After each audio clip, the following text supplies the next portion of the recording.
এই দেশের মাটিতে আজানের ধ্বনি যেমন সুমধুর ধ্বনি আমরা শুনেছি, আমরা বাউল গানও শুনেছি।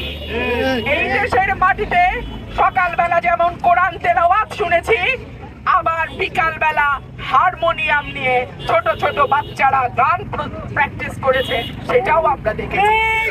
তাহলে এই বাংলাদেশকে কারা এই বাংলাদেশকে মৌলবাদের ভূমি বানাতে চায়?